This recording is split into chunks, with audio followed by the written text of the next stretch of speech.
Je vais arrêter les poireaux, parce que eux sont caramélisés. On va les garder de côté pour le moment. Je vais les laisser là, ça ne me gêne pas. Pardon. Je vais finaliser ma béchamel.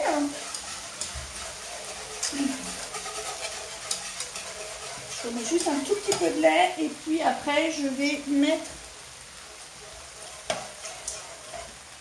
dès qu'elle va être finalisée là,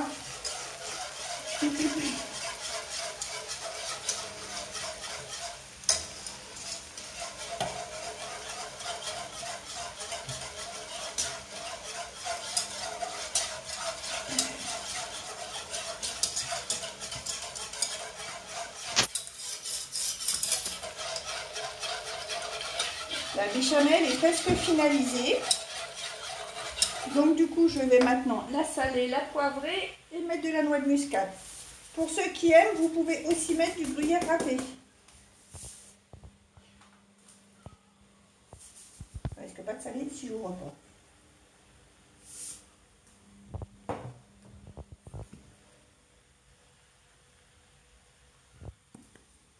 La noix de muscade.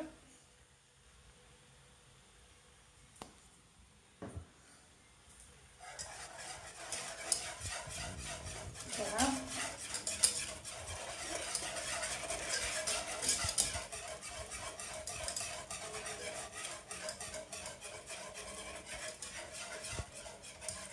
Et du coup, ce que l'on peut faire après, c'est prendre la cuillère et venir mélanger la béchamel tout de suite avec les poireaux. En éteignant le gaz, ça serait bien.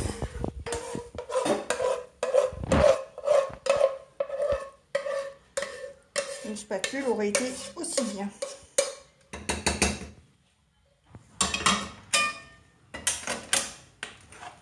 Je mélange ma béchamel au poireau, ça fait une jolie couleur.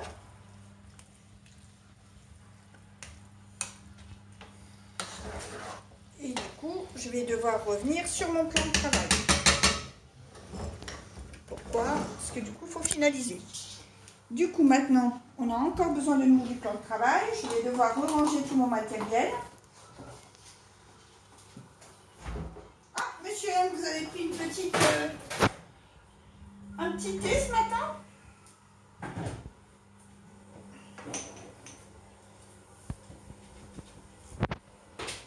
Je range tout.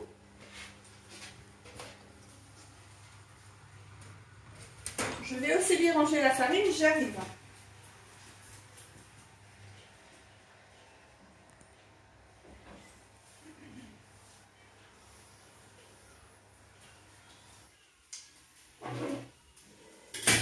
Je vais du coup de nouveau devoir renettoyer mon plan de travail. J'ai pas vraiment travaillé dessus tout à l'heure, donc du coup je peux faire que le dessus exceptionnellement cette fois-ci. Je le redétourne.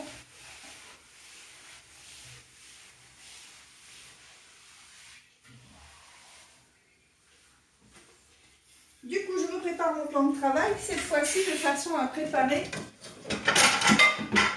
le gratin. Puisque du coup, celui-ci va être gratiné. Donc, ce que je vais faire, c'est mettre mon four en préchauffage.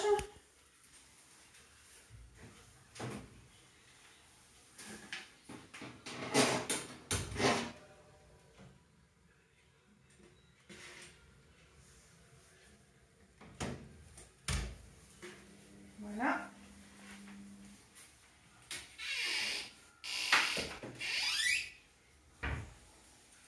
On va mettre du fromage râpé sur le dessus du gratin. Et du coup, comme tout à l'heure,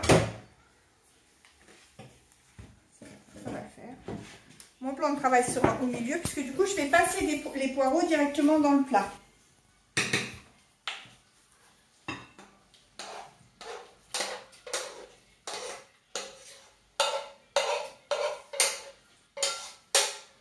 Voilà, comme je vous l'ai dit, nous ici, je fais pour 4. D'ailleurs, le ticket de caisse que vous devez travailler, il faut essayer, il est monté de façon à ce que ça vous donne une idée du prix que peut revenir le repas actuel pour une personne.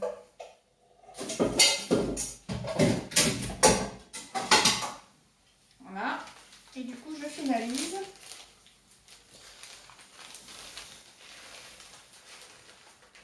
Et je mets à peu près 50 g de gruyère. Comme mon sachet fait 2 gens, il en restait 100. Je pense qu'on est bien à 50 g. Et je mets le gratin au four.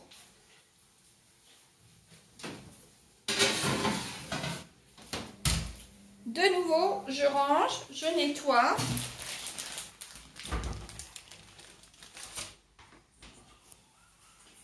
Et je viens de nouveau refaire la vaisselle.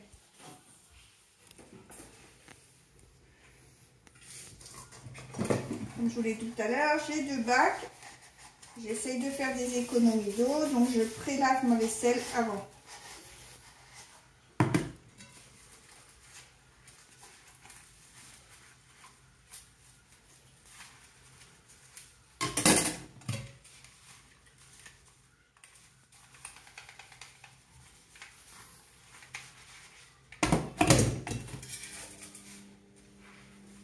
Je crois que j'ai dit beaucoup, ça mange beaucoup.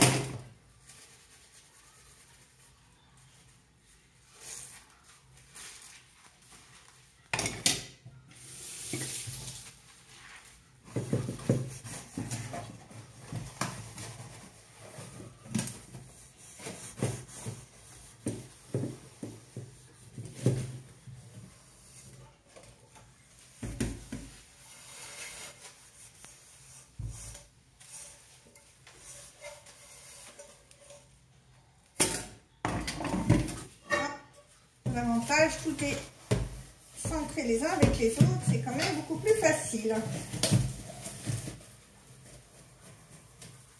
Donc le gratin est au four, je fais la vaisselle. Si par rapport au son sur le gratin de poireaux, vous n'avez pas le temps de faire la vaisselle, vous pouvez le jour de l'examen le dire à l'oral que vous avez vu que vous n'aviez pas le temps de la faire.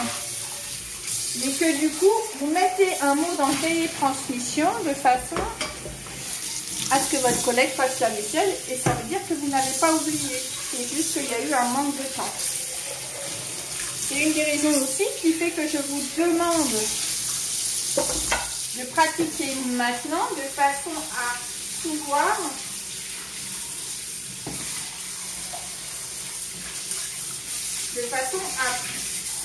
pouvoir faciliter vos gestes pour le jour de l'examen et du titre. Je ne veux pas pour tout le temps vous faire des coucous. Ok, je renettoie de nouveau. Je vais vraiment l'aider aussi à nettoyer. Hop, je renettoie de nouveau ma table. Et le temps que les poireaux cuisent,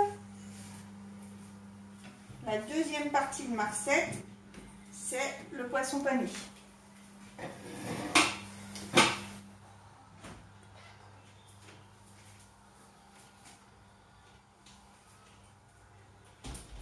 Voilà. Du coup, cette fois-ci, on va, comme tout à l'heure, redésinfecter le plan de travail. On détourne en faisant des S. Ok. La deuxième partie, c'est le poisson pané. Donc c'est pareil, celle-ci va aller assez vite. Du coup, je vais chercher le poisson que j'ai sorti. Ne vous inquiétez pas, vous en faites un si vous avez besoin en fonction du nombre pour travailler. J'ai le poisson. Il va me falloir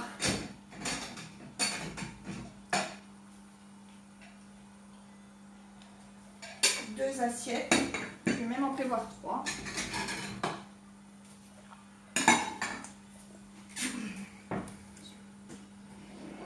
Une fourchette. Du sel. Du poivre.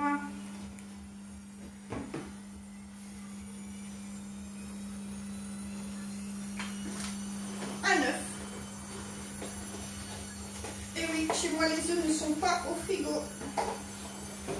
C'est ce que je vous posais comme question sur l'entretien du réfrigérateur. Il me manque la chapelure, je vais au cellier, j'arrive.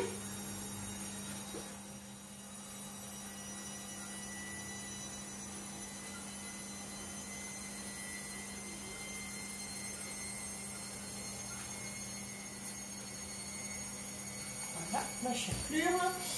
Et du coup, toute la cuisson du coup va se passer aussi au niveau de la gazinière. Donc du coup, je prépare ma poêle directement ici et de l'huile. Monsieur M n'a pas minimisé sur le flacon d'huile cette fois-ci. Hein. Je reprends ma cuillère que j'ai essuyée. Du coup, mon plan de travail se retrouve bien au milieu, ici, là. J'ai bien tout mon côté sale, j'ai bien tout mon côté propre. D'accord? Sauf que, pour faire le poisson, on va devoir gérer d'une autre façon. Je vais devoir travailler mon plan de travail de cette manière. Je vais du coup casser mon œuf. Parfait. Je vais saler. Je vais poivrer. Et je vais battre.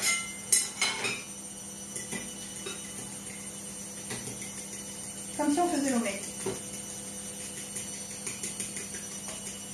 Il y a des gens qui préfèrent aussi mettre de la farine. Donc c'est pareil, c'est la même chose. Moi dans cette recette-là, je ne vous propose pas. Mais si vous désirez le faire, proposez-le aux gens, il n'y aura pas de souci.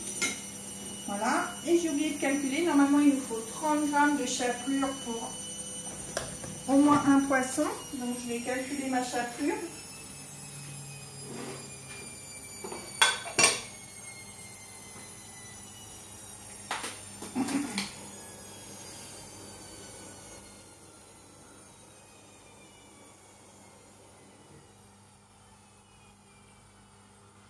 Je pense que 60 pour les 4, je devrais avoir assez. Et voilà. Du coup, je vais démarrer mon poisson. Je vais le tremper. C'est pas ça qu'il faut faire. Je vais mettre de l'huile dans ma poêle.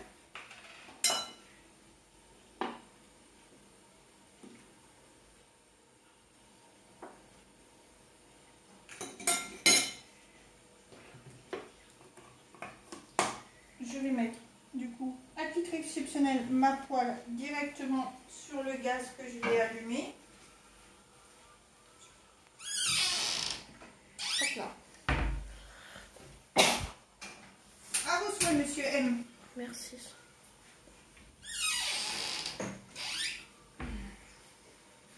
Et du coup, je reviens. Et du coup, je trempe le poisson dans l'œuf en premier. Et après, dans la chapelure.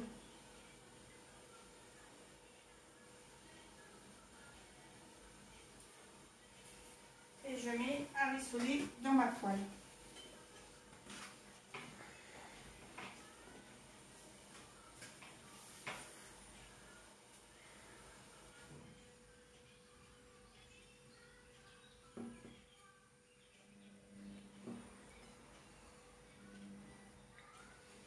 Donc du coup, c'est ce que je disais, les gens préfèrent avec de la farine avant la chapelure. Il y a des personnes âgées aussi qui n'ont pas de chapelure. Donc vous pouvez faire votre propre chapelure, soit avec des miettes de pain, soit aussi avec des miettes de biscotte. Ici, j'en ai pas. Du coup, j'ai de la chapelure, je prends la chapelure. C'est en fonction des goûts. Voilà, il faut aussi faire, c'est ce que j'essaie de vous expliquer, avec le budget que les gens peuvent avoir.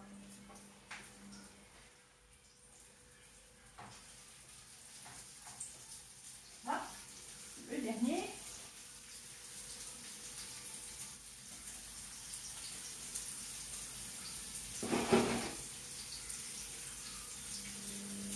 Voilà, vous voyez, même pour 60, j'en ai mis un peu beaucoup.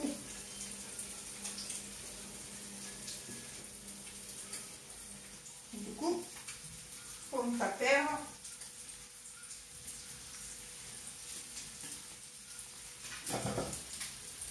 je vais aller remettre de la chapelure sur mon poisson.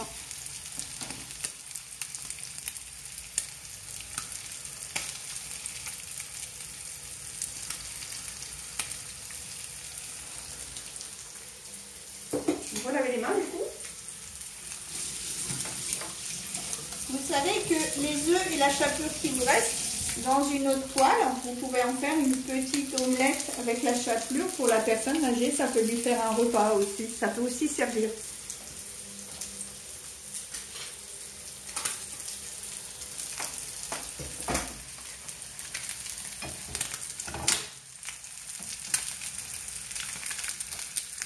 Alors, j'essaie de retourner délicatement mon poisson pour pas faire ma chapelure. Il y en a 4, donc du coup c'est un peu difficile.